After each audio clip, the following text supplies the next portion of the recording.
नए संसद भवन का पहला दिन था। मोदी सरकार ने महिलाओं के आरक्षण का बिल पेश किया। कांग्रेस के साथ साथ समाजवादी पार्टी, जनता दल यूनाइटेड और समाजवादी पार्टी, राष्ट्रीय जनता दल ने और तमाम ऐसी विपक्षी पार्टियां जो इंडिया गठबंधन का हिस्सा हैं, उन्होंने विरोध दर्ज कराया। उनका कहना है कि ओबीसी महिलाओं को खास करके आरक्षण दिया जाए। हमारे साथ हमारे सहयोगी हैं बबलू जी। सबसे पहले तो बहुत बहुत स्वागत है, क्योंकि ये हमारा पहला डिबेट है।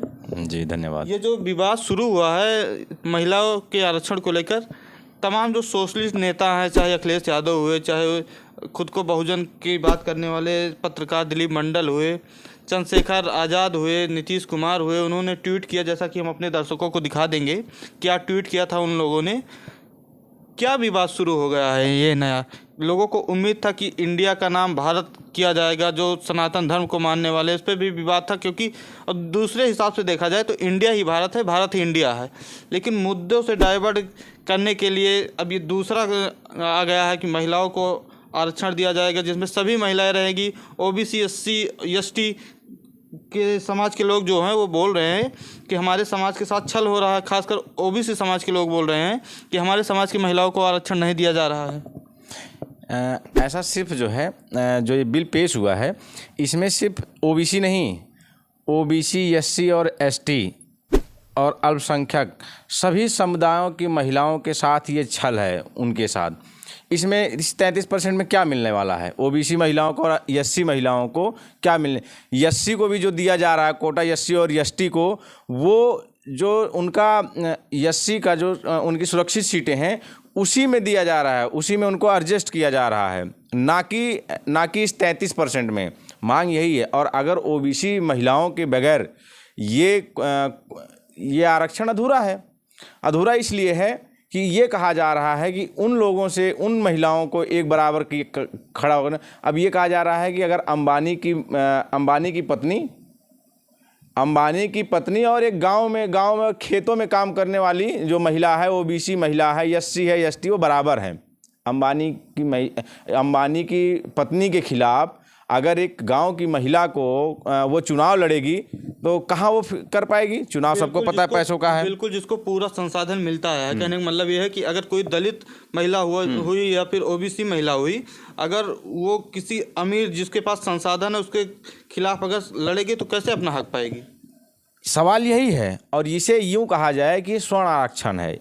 जिस तरह ईडब्ल्यूएस आरक्षण को दिखाया गया है कि ये जो है आय से जो गरीबी रेखा से नीचे हैं या जिनकी आय जो आर्थिक रूप से लेकिन उसमें ऐसा नहीं था, वो स्वर्णों के लिए था। और ये भी स्वर्ण महिलाओं के लिए सिर्फ है। विशेष रूप से इसमें स्वर्ण महिलाओं को ध्यान में रखा गया है। और इसमें जो है ओबीसी महिलाओं को आरक्षण न देना, ये सरासर एक सरकार की मंशा के खिलाफ है। एक छोटा सा उदाहरण आपको देता हूँ कि आप उसमें मोदी जी की कैबिनेट में आप देखिए कि कितने प्रतिशत महिलाएं हैं कैबिनेट में हैं? 1% भी नहीं। अनुप्रिया पटेल में क्या कमी है? पढ़ी लिखी हैं, बिल्कुल जागरूक हैं। उसी से संबंधित ट्वीट दिलीप मंडल ने किया था। वरिष्ठ पत्रकार हैं, उन्होंने लिखा था कि अगर प्रधानमंत्री तमाम वर्गों की महिलाओं को हिस्सेदारी देना चाहते हैं तो उनकी कैबिनेट में सिर्फ सवर्ण महिलाओं को क्यों रखा गया है? निर्मला सीतारमण और स्मृति ईरानी ही कैबिनेट में क्यों हैं? इनसे बेहतर वक्ता और जानकार पढ़ी लिखी अनुप्रिया पटेल कैबिनेट में ना होकर राज्य मंत्री क्यों हैं? उनके पास कोई पावर ही नहीं है। अनुप्रिया पटेल तो बीजेपी के लिए ओबीसी वोट लेकर भी आती हैं, पर वे कैबिनेट में भी नहीं हो सकती। यही बीजेपी का जातिवाद है। इसलिए महिला आरक्षण बिल में ओबीसी आरक्षण नहीं है। जैसा कि हमारे दर्शक उसको स्क्रीन पर देख रहे हैं ट्वीट पूरा। हम वही कह रहे हैं। इतना ही है कि सिर्फ सवाल ये है कि जो ये 33% महिला आरक्षण बिल पेश किया गया है, इसमें दलित, ओबीसी और अल्पसंख्यक महिलाओं के लिए कितना प्रतिशत कोटा है, उनको कितने प्रतिशत? और अगर ये दलित और पिछड़ों को उसमें अगर कोटा नहीं है तो ये जो है सरासर पिछड़े समाज के साथ, पिछड़े समाज की महिलाओं के साथ नाइंसाफ़ी है। और ये सिर्फ और सिर्फ एक वर्ग की महिलाओं को, एक वर्ग विशेष की महिलाओं को ध्यान में रखते हुए उनको राजनीति में ऊपर लाने का, और ओबीसी समाज की जो महिलाएं हैं जो राजनीति कर रहे हैं उनको ख़त्म करने का, ये मोदी का और मोदी सरकार की एक चाल है। अभी आपने EWS आरक्षण की बात किया तो डॉक्टर रतन लाल ट्वीट करते हैं, प्रोफेसर हैं, EWS के बाद दूसरा जातिवादी बिल महिला आरक्षण है, इसका क्या मतलब है?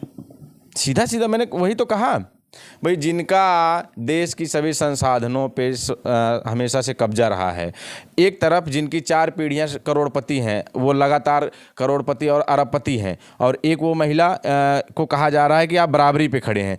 जिस महिला का जो महिला आज भी खेतों में काम कर रही है, जो महिला आज भी अपने पुश्तैनी धंधे में है, जो आज तक कभी घर से कभी जो है वो बाहर नहीं निकली, उस महिला को और 1 करोड़पति महिला को कहा जा रहा है बराबरी पे किया जा रहा है।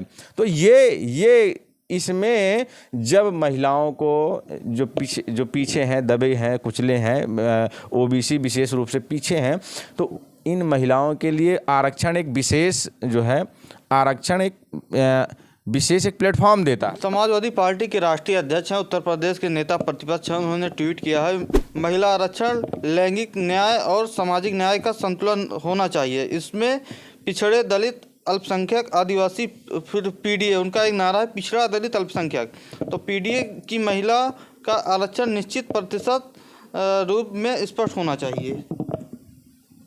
अभी तो भाजपा में भी फूट पड़ने जा रही। उमा भारती का बयान आया है, देखा होगा, उन्होंने कहा है कि इसका स्वागत है महिला बिल का। बिल्कुल, वो वीडियो हम नहीं दिखा सकते क्योंकि PTI न्यूज एजेंसी द्वारा वो वीडियो शूट किया गया है, अगर हम दिखाएंगे तो हमें कॉपीराइट मिल जाएगा। क्या कहा उमा भारती ने, आप हमारे दर्शकों को? लेकिन उमा भारती ने ये कहा है कि ये बिल OBC महिलाओं को अगर बिना आरक्षण के और उसमें बिना भागीदारी उनकी सुरक्षित करते हुए उस कोटे में कोटा के बिना ये आरक्षण अधूरा है, ये महिलाओं के साथ धोखा होगा।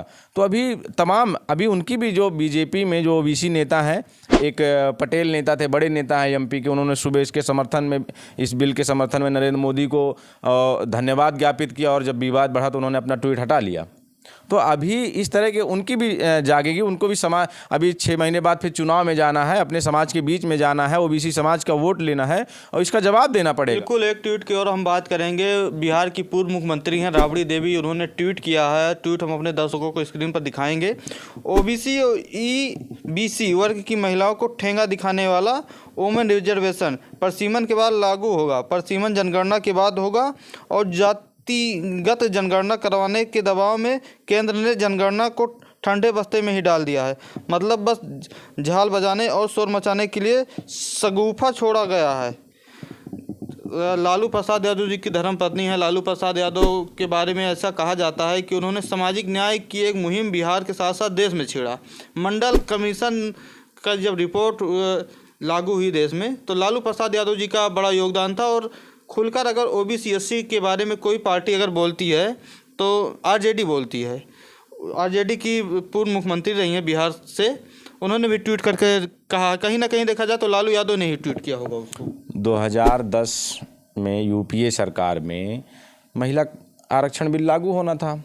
उस समय शरद यादव जी, आदरणीय स्वर्गीय नेताजी मुलायम सिंह यादव, लालू प्रसाद यादव और नीतीश कुमार जैसे रामविलास पासवान जी, इन तमाम नेताओं ने इस पर सीधा उनका एक, जो OBC SC के नेता रहे, हाँ, उन नेता रहे, और उन्होंने सीधा उनका एक वो था कि ये महिला, जब तक इसमें OBC महिलाओं का कोटे में कोटा नहीं होता है तब तक ये बिल नहीं, और ये अब तक था। और फिर इतनी जल्दबाजी क्या है ये पास होने, ये सिर्फ एक चीज़ आपको बता दें, ये कहीं पास होने नहीं जा रहा है ये बिल, और ना ये बिल लागू होने जा रहा है अभी तो ये बिल सिर्फ एक हेडिंग ब्रेकिंग चलाने के लिए, जो कई दिनों से संशय बना हुआ था कि ये विशेष सत्र किस लिए बुलाया गया है, ये विशेष सत्र किस लिए बुलाया गया है, ये उसी के लिए ये एक हेडिंग देना था, एक ब्रेकिंग देना था, और मीडिया को तमाम मुद्दों से ध्यान डाइवर्ट करना था।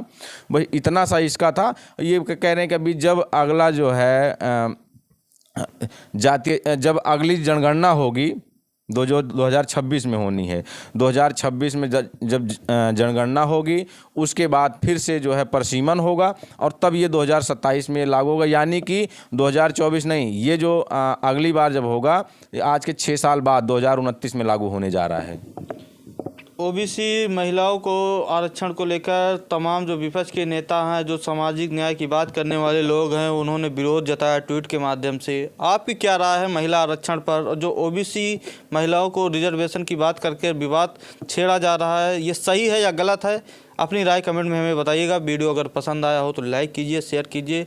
ऐसे हम कोशिश करेंगे कि जो तमाम मुद्दे रहेंगे उस पर हम अपनी विचार रखें। अगर आपको ये एपिसोड पसंद आता रहेगा तो हम लगातार ऐसा एपिसोड लाते रहेंगे। बहुत बहुत धन्यवाद।